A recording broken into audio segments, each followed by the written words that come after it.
Chapter 12. Russian House. Foolish curs that run winking into the mouth of a Russian bear, and have their heads crushed like rotten apples. Shakespeare, King Henry V, 3.7 verses 103 to 104. In 1956, a week before the Persian Nowruz, the Persian New Year, the first day of spring celebrated at the moment of the vernal equinox, the British Embassy in Tehran received an offer it could not refuse. General Taimour Bakhtiar asked Mr. Sajjadi, an Iranian member of the embassy staff, to lunch. The general was named the military governor of Tehran in the aftermath of events of August 19, 1953, and by the time of his lunch invitation had already developed an infamous reputation. That day the general had torture on his mind. He wished to inform the embassy about the question of treatment of political prisoners.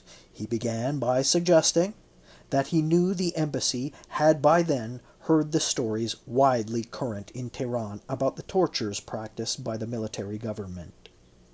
Tehran was in fact abuzz with stories of torture and beatings, mock executions and nail-pulling, solitary confinement, and forced confessions. There was even talk of rape.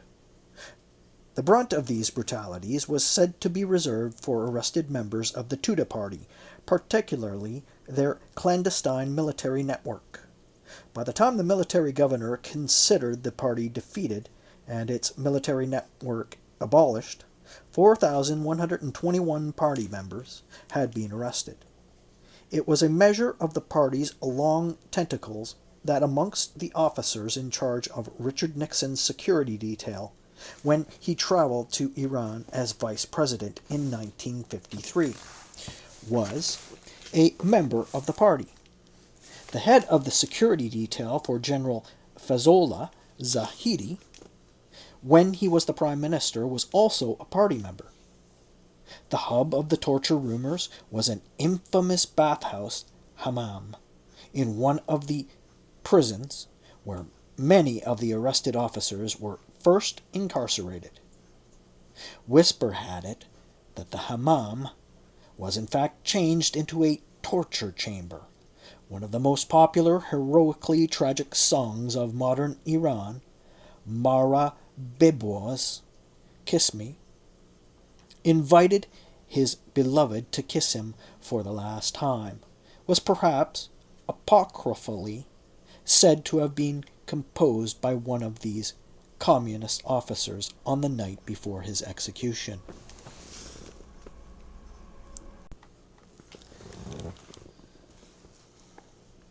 Of all the Tudeh Party military network members arrested, 36 were sent to the firing squad, including its mastermind, Khosrow Ruzbeh. It has been reported that the arrest of the entire military network was the result of a fluke arrest of an officer named Abbasi, in whose possession were the encrypted names of all members of the military network. Ruzbeh was something of a math and chess prodigy, and had used a sophisticated equation to encrypt the names. After much effort, it was ultimately the encryption officers of the CIA who broke the code. Whisper at the time, however, had it that the code was broken only after Abbasi was tortured.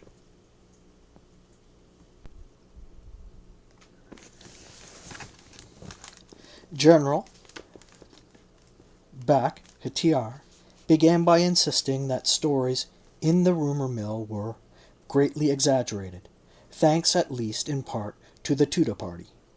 The first story Bakhtiar wanted to confirm but correct was what had been until his confession arguably one of the most serious charges made by the opposition. It was said that a bear had been used to rape recalcitrant political dissidents.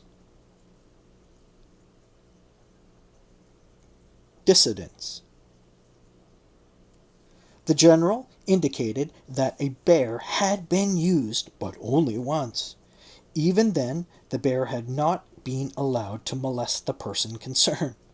This had been a man who, in the time of the Murdad August troubles of 1953, had sent a telegram to Mossadegh attacking the Shah and suggesting that the grounds of the royal palaces should be turned into a zoological garden.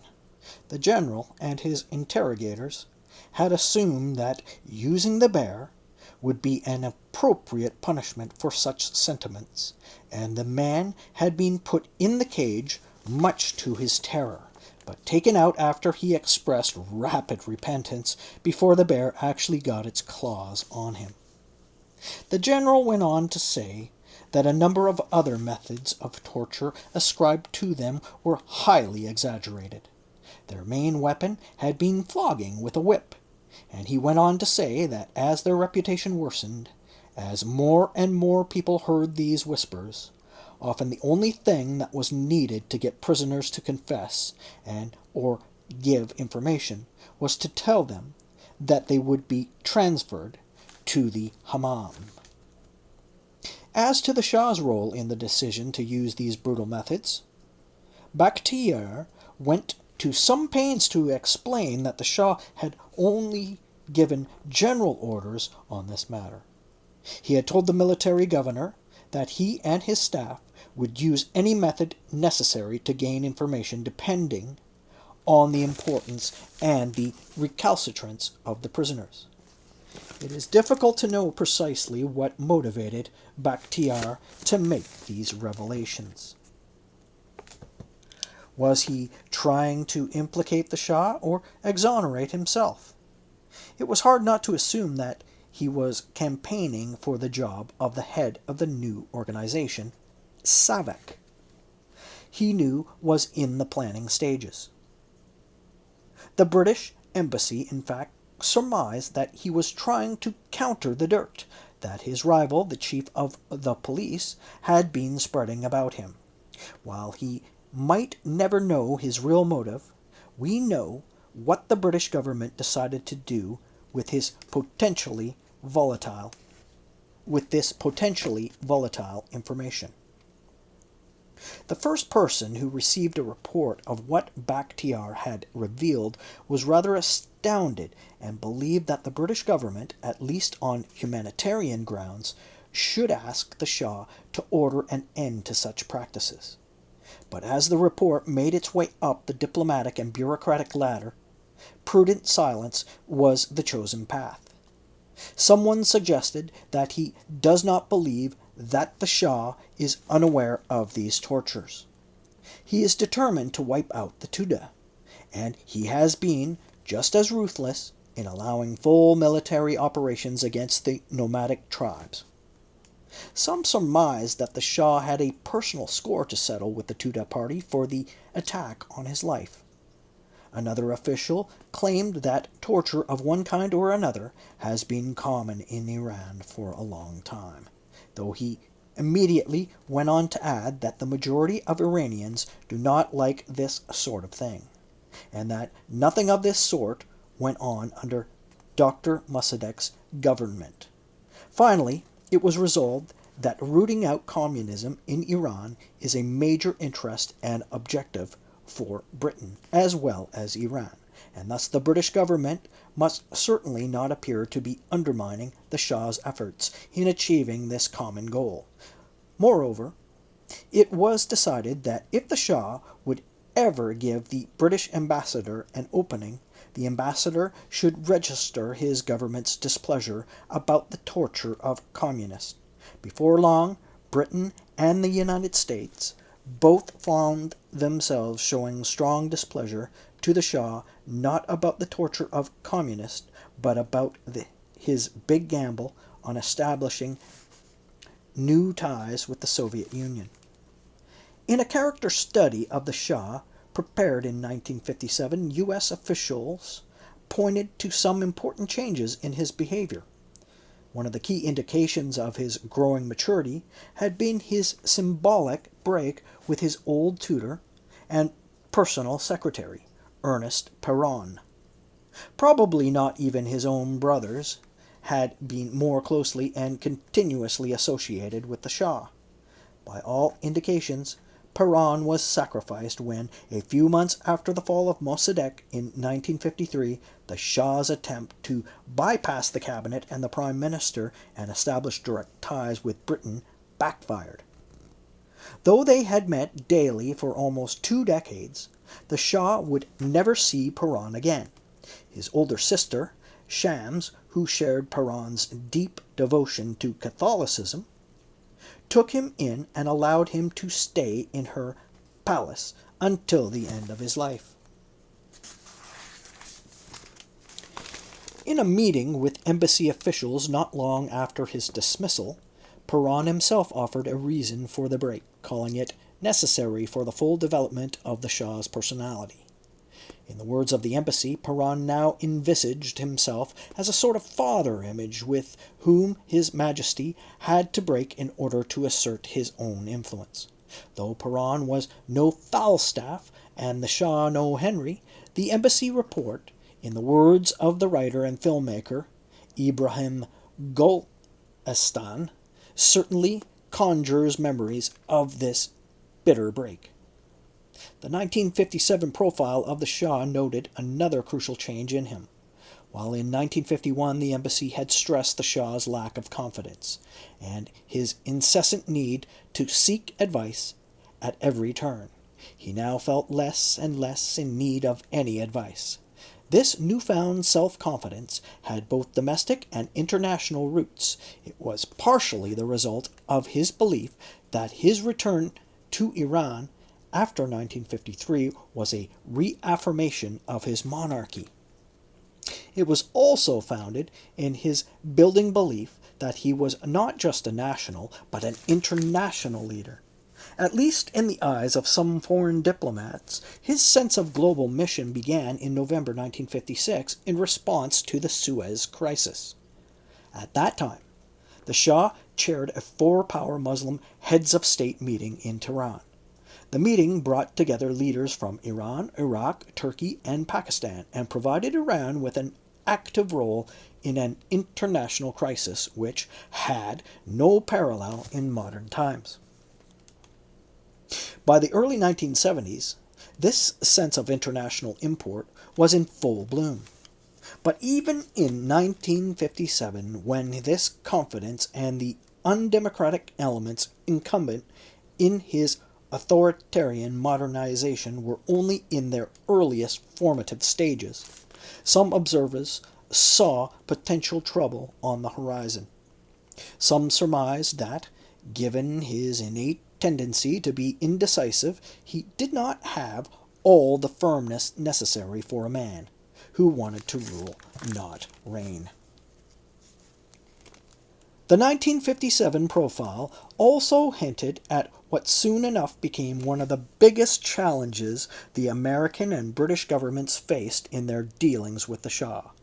Though the report emphasized the Shah's fear of communism, it went on to say that he had been reportedly impressed by economic advances he observed in the Soviet Union. Moreover, after much trepidation about the wisdom of accepting the Soviet government's invitation to visit the country in 1956, and after some consultation with British and American officials, he decided to go. The Soviets had by then already begun something of a charm offensive. They informed him that they had decided to lodge him at the Kremlin itself, at Ivan Veliky Tower, somewhere near where Stalin used to sleep. It was the first time a reigning monarch was ever accommodated in the Kremlin itself, except Napoleon, who hardly counted as a guest. After returning from Moscow, the Shah took some pride in telling British and American diplomats about the uncompromising positions he had taken while in the Soviet Union. He said the Soviet leaders had frankly admitted past mistakes attributed to Stalin in their policy towards Iran. They appeared genuinely anxious to turn over a new leaf. The Shah said he had criticized his host for their continued support of the subversive activities of the Tudeh party.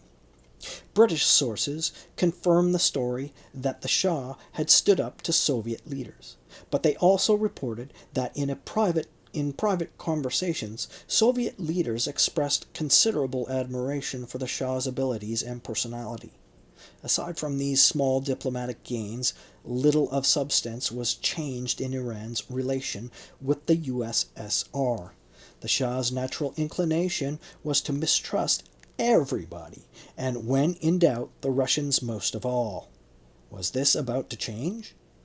As early as 1957, the Shah had grown increasingly wary of rumors that the United States was playing with the Iranian opposition and working with urban middle-class leaders against him.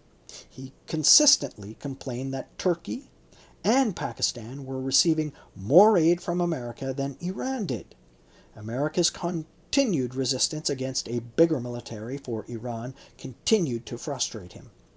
He finally recognized that he and his regime were increasingly seen as wards of the United States. Flirting with the Soviets, the American embassy believed would become appealing to the Shah because it would frighten the U.S. into more aid and divert public criticism away from the regime. It was, however, the common wisdom in the West that regardless of his frustrations, the Shah was sufficiently pro-Western in his core values and that he would never make anything more than surface gestures towards Soviets. By January 1959, this common wisdom was suddenly challenged. There were a number of added reasons why the Shah was tempted to flirt with the Soviets. His repeated attempts to have the United States and Britain join the Baghdad Pact, later known as the Central Treaty Organization, or CENTO, as full members had failed. He found the Eisenhower Doctrine the promise to help any country that chose to challenge and defy Soviet subversion less than satisfactory. In his mind, it did not go far enough to guarantee Iran's security in case of an attack by the Soviets. A sufficiently strong Iranian military that would hold the Soviets behind the Elborz mountain line long enough for U.S. forces to come to the rescue, a clear and categorical mutual defense pact between Iran and America, or America's full membership in the Baghdad Pact, would be, in his mind, the only sufficient guarantee against the possibility of Soviet aggression.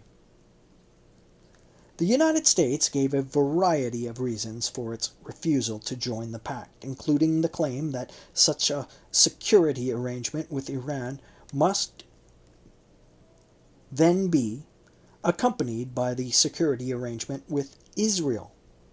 The Eisenhower administration made it clear that it was, at that time, unwilling to make such an arrangement with Israel.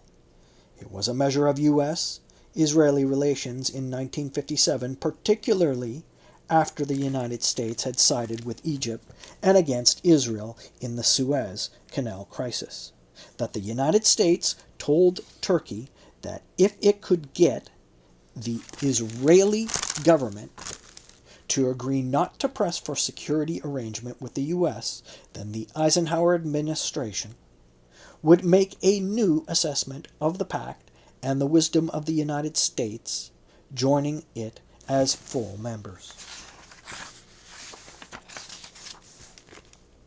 The combination of all these factors contributed to the commencement of one of the strangest and still enigmatic episodes in the Shah's 37-year reign. The Shah's frustrations came to a head in early 1959 when he, without any word of his allies, embarked on secret negotiations with the USSR for a non-aggression pact.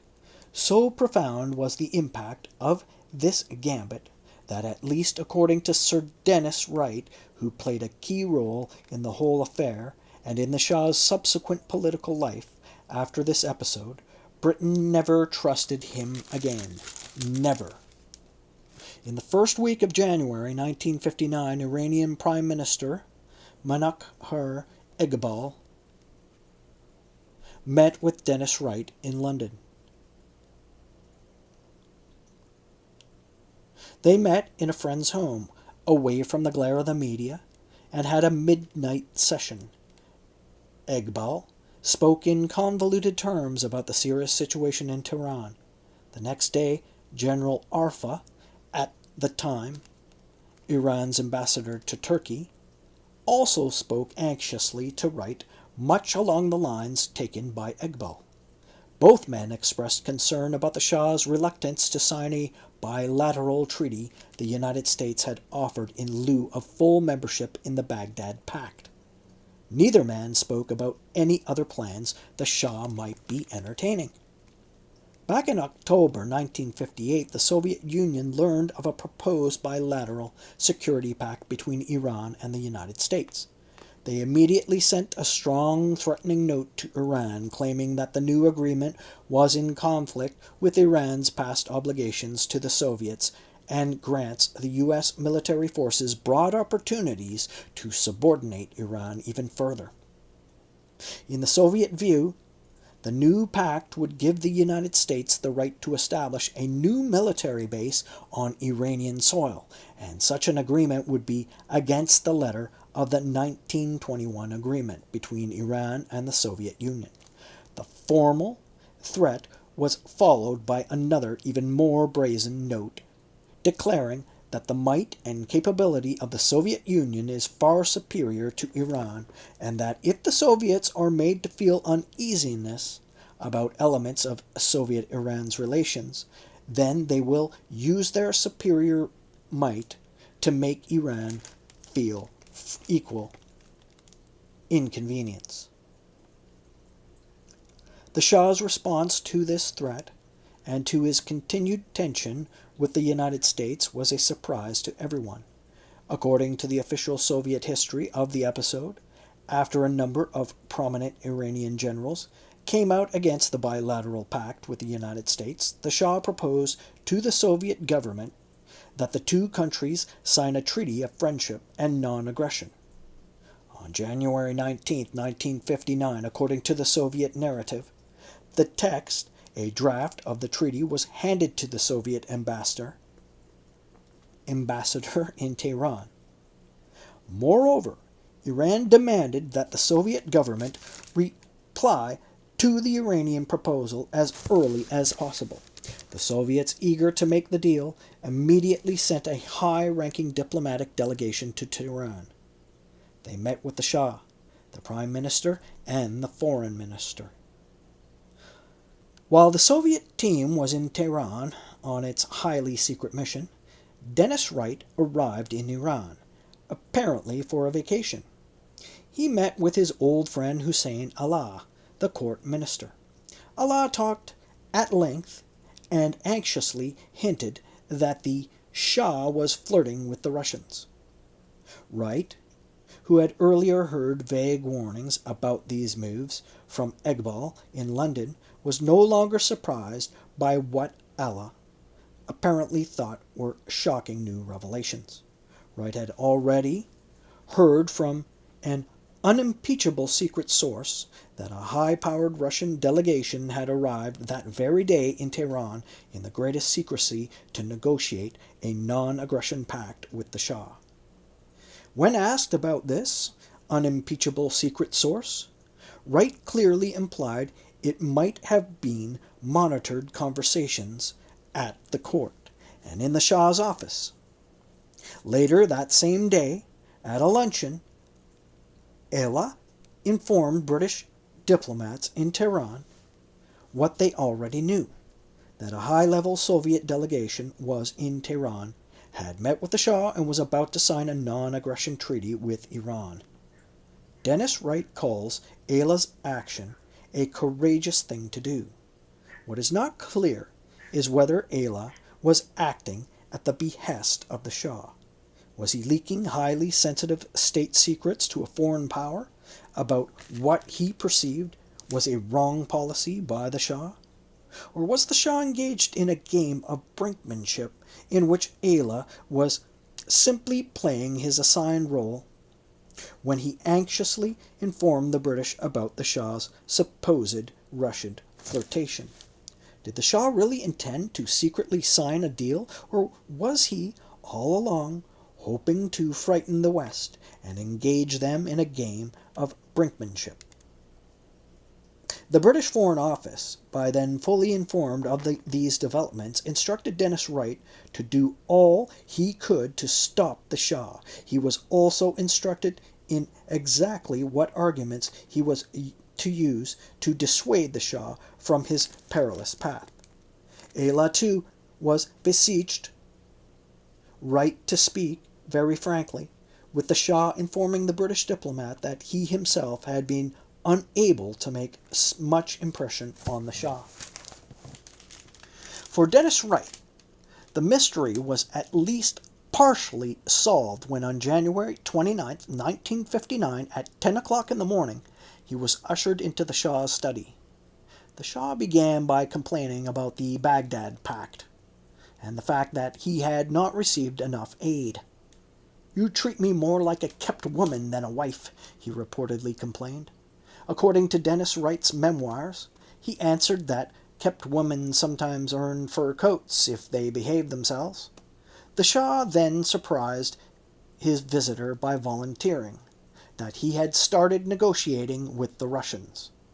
Wright begged the Shah not to sign with the Russians, and with tears rolling down his cheeks, he prophesied that if he did so, he would eventually lose his throne. Much to Wright's surprise, when the Shah learned of the extent of the British government's displeasure, he feigned astonishment and sought a scapegoat. According to the Shah, it was Saeed Zia who was responsible for the policy. Dennis Wright does not mince words, concluding, "I thought then, as I do now, that the Shah was entirely to blame." In meetings with Saeed Zia, Wright confirmed his own hunch that the decision to engage in the negotiation was made by the Shah. The only other person who favored these negotiations and could have advised the Shah was the foreign minister, Ali Aghar Hekmat. A couple of days after Wright's visit, Britain's defense minister and the British ambassador to Tehran also had lunch with the Shah, and they too were able to bring home to His Majesty the full implication of his proposed action. A couple of days after the British first found out about the Shah's Russian gambit, the American government too had heard about the Soviet Union's secret negotiating team and wanted to have its own very frank discussion with the Shah. Allen Dulles, director of the CIA, assured a meeting of the National Security Council that in the CIA's view, the Shah was just trying to blackmail the West. The Eisenhower administration, Dulles declared, was bent on holding the line against this tactic, and a policy of carrot and stick was clearly their chosen strategy. Part of the stick came in the form of the threat of troubles amongst nomadic tribes of Iran. American officials at the meeting were informed that two of the Qashqai brothers, living in the United States at the time, had informed the United States that they are proposing to go back to Iran to weaken the Shah.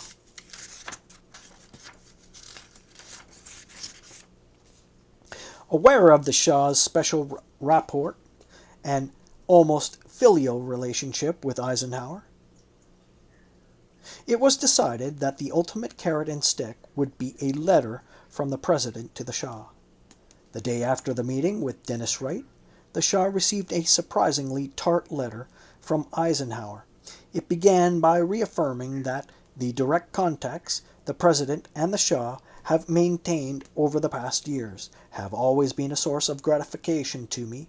He then immediately referred to reports the United States had received to the effect that your government is considering the conclusion of a new treaty with the Soviet Union.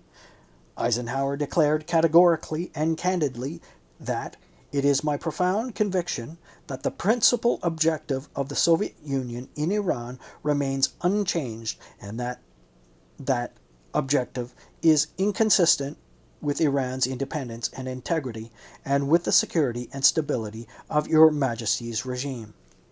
Eisenhower once again referred to their many past contacts, adding that, "I know you are aware that a Soviet objective is to separate Iran from its friend and allies." He admitted that the United States did not know the details of the new proposed treaty, but added menacingly that, regardless of the actual terms of any new treaty with the Soviet Union, the impact on your friends would be unhappy.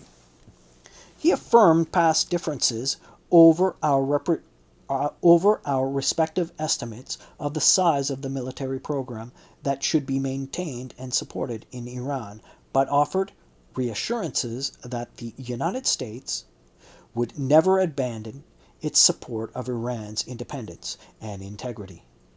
The last paragraph of the letter included a surprisingly unveiled threat. "I am confident," Eisenhower wrote, "that you would not knowingly take a step that would imperil your country's security, and possibly weaken Iran's relations with its proven friends." Within days after the receipt of the letter and the meeting with British officials, the Shah decided to back out of the non-aggression pact, which, according to the Soviet sources, he had proposed himself. Iran found an easy way to bring the negotiations to a dead end by demanding that articles in the 1921 and the 1927 agreements, often used by the Soviets as a pretext to threaten Iran, should be abrogated. On February 14, 1959, the Shah sent Eisenhower a letter explaining his reasons for initiating the negotiations for the pact with the Russians, and more importantly, stating that the discussions had failed. No sooner had the negotiations ended in failure than the Soviet propaganda machine began a prolonged campaign against the Shah and his reactionary policies. Foreign diplomats in Tehran concluded that it was unlikely that Khrushchev will ever forgive the Shah, and that from then on, a primary objective of Soviet policy toward this country can only be the overthrow of the Shah's regime. If the KGB chief in Tehran is to be believed, Khrushchev was so angry at the Shah that he ordered him assassinated. The only reason the attempt failed, according to the KGB station chief, was the utter incompetence of the man the Russians hired to carry out the assassination. A bomb was to go off in a small Volkswagen when the Shah was on his way to a session of the Majlis. But the trigger failed to work, and the Shah was spared. Nevertheless, diplomatic relations between Iran and the northern neighbor were tense and fraught with danger. The American embassy reported rumors, later declared baseless, that the Soviet ambassador was passing a story around Tehran that the Soviet Union was planning to take over Azerbaijan. Within months of the collapsed negotiations, the Shah was invited to visit Britain. In London, Prime Minister Harold Macmillan's goal was to place emphasis on Anglo-American solidarity with Iran and point out the relative dangers of Soviet communism. In Washington, the United States tried to use its own power of persuasion as well as the good offices of the UN Security General Dag Hammarskjöld to bring about a cessation of Soviet propaganda broadcast. Iran even considered filing a complaint with the UN. In a letter to the Shah in August 1959, Eisenhower reassured the king that the United States would use any opportunity to pressure Khrushchev to cease the vicious campaign against the Shah. But the Shah was not sufficiently comforted by these promises. It is reasonable to assume that his sudden decision on July 24, 1959, to declare that Iran had extended Israel de facto recognition, as well as his decision to approve granting the Rothschild Group a contract to build an oil pipeline connecting Iran's oil fields to Eilat in Israel, were all part of his effort to consolidate his ties to the Western Allies in the face of this surprisingly harsh onslaught. In early 1955, Israel's supply of cheaper oil from Kuwait had been cut off on the advice of the British government. Britain was worried that should these sales become a matter of public knowledge, its allies in Kuwait wouldn't be able to sustain the political fallout amongst other Arab states. To the British, the obvious solution was to supply Israel's oil needs from Iran. It was further suggested that, as in the case of Kuwait, shipments would be made to Cape Tours and not directly to Haifa. By the end of the 50s, the Shah was resolved to increase Iran's economic ties with Israel. Not long after the July 24th announcement, Israel's Prime Minister David Ben-Gurion empathetically asked American officials to redouble the effort to support the Shah and build up his military. Before the end of the year, on December 14, 1959, Eisenhower made a goodwill trip to Iran. He arrived in Tehran at 8:40 in the morning and left for Athens 6 hours later at 2:30 in the afternoon. Though some of his conversation with the Shah was about the Soviet threat, the Shah's preoccupation was the increased military threat coming from Iraq. He wanted 5 new fighter jet airfields, all geared towards defending the country against the possible Iraqi threat. Eisenhower, in his own words, was much impressed with the extent to which the Shah's thinking had matured. The Shah also decided to strengthen his government's ability to fight back against Soviet as well as Arab nationalist propaganda. The traumas of 1958, American suggestions that he would improve his public image and that the anti-communist discourse in Iran needed to become more subtle and sophisticated, and finally the relentless nightly attacks on Radio Moscow against the Shah combined to convince him that he should find a more experienced hand to help fight these ideological battles. He dispatched one of his trusted lieutenants, General Hassan Alavi Kia, deputy director of SAVAK, to Germany, and entrusted him with the task of finding just such a propaganda advisor. In Bonn, General Alavi Kia met with his counterpart in the West German security police. "We need someone," Alavi Kia said, "who can help with the ideological fight against the communists." The German secret police, the general was told, had the perfect candidate. He was known as Dr. Anti for his relentless fight against the Bolsheviks and was considered one of Germany's most experienced polemicists against Soviet communism. What was not mentioned in that day's discussion was that the candidate had first made a name for himself during the Nazi era, but had also been active in the years after the Second World War. His name was Dr. Eberhard Taubert, and though a master propagandist, he was adverse to publicity. It was said that the first picture of him was taken in October 1950. Taubert, as it turned out, was not just an expert for anti-Bolshevik propaganda, but also a virulent anti-Semite. He had been Goebbels' screenwriter, having been involved in making one of the Nazis' most infamous anti-Jewish films, and described by one critic as an X-ray of the legitimization of the Holocaust.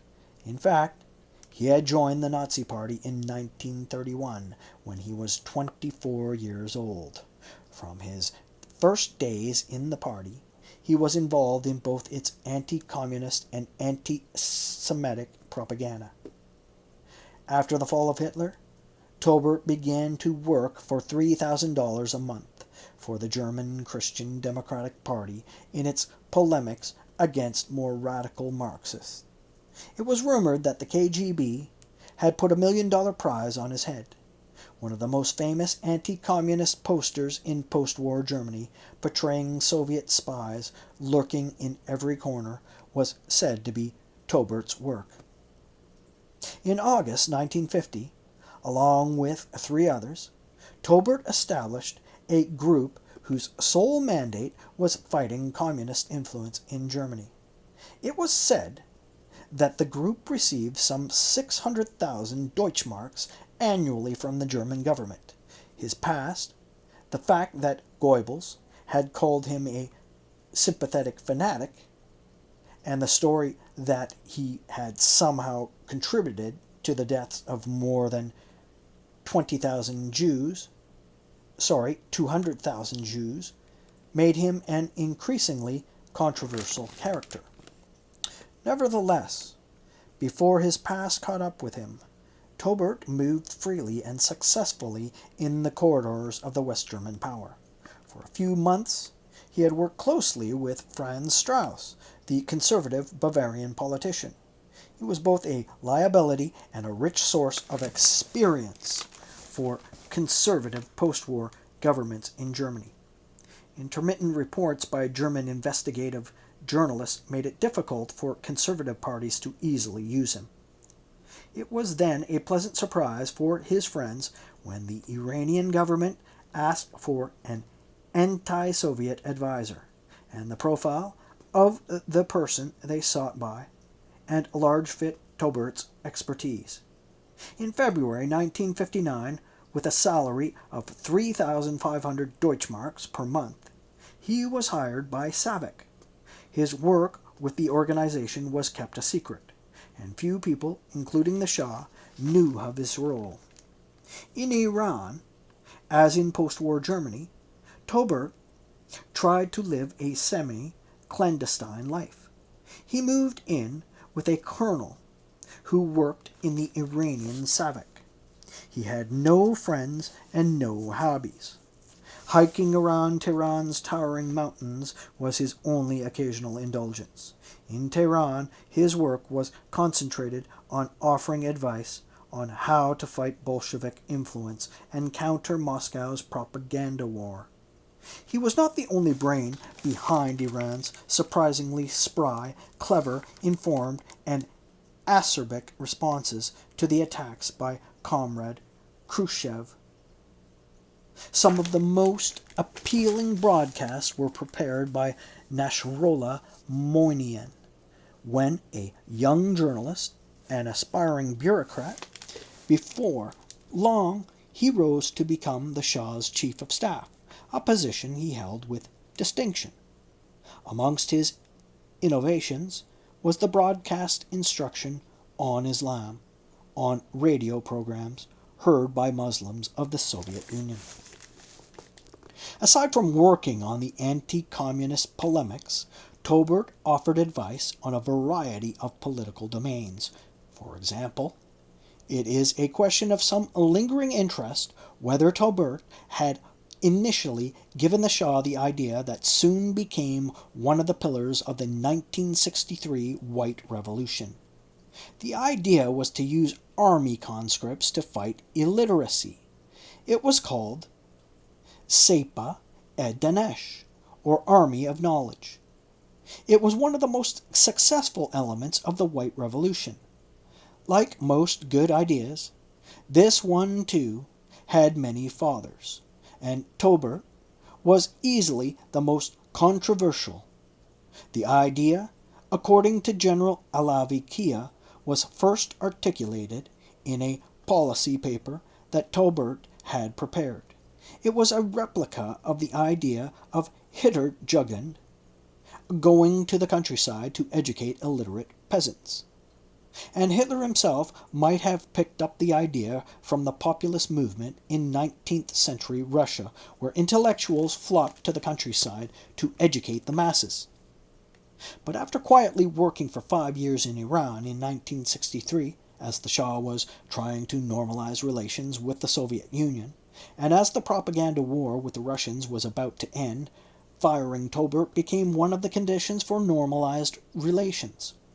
Tolbert was forced to leave Iran and went to Egypt, Lebanon, and South Africa. The Russian gamble of 1959 had failed to produce for the Shah the results he anticipated, but his desire to use the Russian card did not dissipate or disappear. Only 2 years after Tolbert left Iran, the Shah was once again trying to use Russia against the West, and that time he had higher cards. A hint of what was on the Shah's political horizon came in a memorandum of a conversation between him and the British ambassador. The Shah, the British envoy reported, is moving toward the position of a liberal autocrat, relying largely on bourgeoisie support, not unlike Louis Philippe. His antipathy to the great landed aristocracy is increasingly plain.